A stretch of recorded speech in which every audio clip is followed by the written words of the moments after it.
বিরতির পর আবারও আপনাদের স্বাগত। যে বিষয়টা নিয়ে আলোচনা করব এই মুহূর্তে, ত্রিপুরা তপশিলি জাতি সমন্বয় সমিতির উদ্যোগে অদ্বৈত মল্লবর্মনের ১১০তম জন্মবার্ষিকী উদযাপন করা হয়েছে। সংগঠনের কেন্দ্রীয় কার্যালয়ে আম্বেদকরের ভবন মেলার মাঠে উপস্থিত ছিলেন প্রাক্তন মন্ত্রী তথা ত্রিপুরা তপশিলি জাতি সমন্বয় সমিতির রাজ্য সভাপতি রতন ভৌমিক এবং প্রাক্তন বিধায়ক তথা ত্রিপুরা তপশিলি জাতি সমন্বয় সমিতির রাজ্যের সম্পাদক সুধন দাস সহ অন্যান্যরা।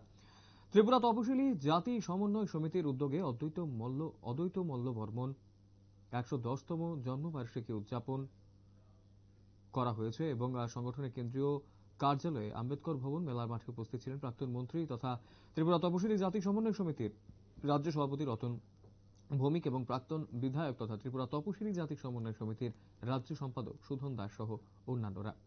অদ্বৈত মল্লবর্মনের ১১০তম জন্মবার্ষিকী আজকে পালন করা হয়েছে। আজকের এই অনুষ্ঠানকে কেন্দ্র করে কি জানাচ্ছেন সংশ্লিষ্টরা শুনব। মল্লবর্মন ১৯১৪ সালের ১ জানুয়ারি কুমিল্লা জেলার বামনবাড়িয়া সাব ডিভিশনের গোকর্ণঘাট গ্রামে জন্মগ্রহণ করেন। মৎস্যজীবী পরিবারে অত্যন্ত দারিদ্রতার সঙ্গে জীবনযাপন করেন এবং অত্যন্ত মেধাবী ছাত্র ছিলেন। উনি দারিদ্রতার জন্য পড়াশোনা করতে পারেননি। ম্যাট্রিক পাস করেন প্রথম বিভাগে, কিন্তু কলেজ জীবন শেষ করতে পারেননি দারিদ্রতার জন্য। নানা কাজ করার জন্য কাজ খুঁজতে হয়েছে, কিন্তু ছাত্র জীবন থাকতেই লেখালেখি, কবিতা, গল্প, অন্যান্য লেখালেখির সঙ্গে যুক্ত ছিলেন। পরবর্তী জীবনেও এই লেখালেখিতেই উনি নিয়োজিত ছিলেন। একাধিক সংবাদপত্রের সঙ্গে উনি যুক্ত ছিলেন।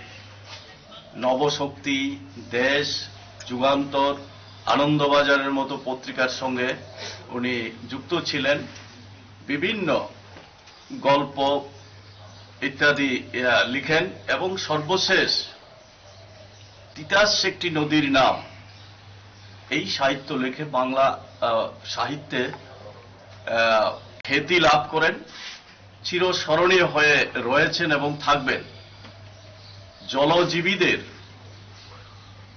দরিদ্র, নিপীড়িত, দলিত অংশের মানুষের জীবন জীবিকা, সামাজিক অবস্থা, অর্থনৈতিক অবস্থা এত নিখুঁতভাবে বাংলা সাহিত্যে কেউ তুলে ধরতে পারেনি, যা অদ্বৈত মল্লবর্মনের লেখার মধ্যে দিয়ে প্রকাশিত হয়েছিল।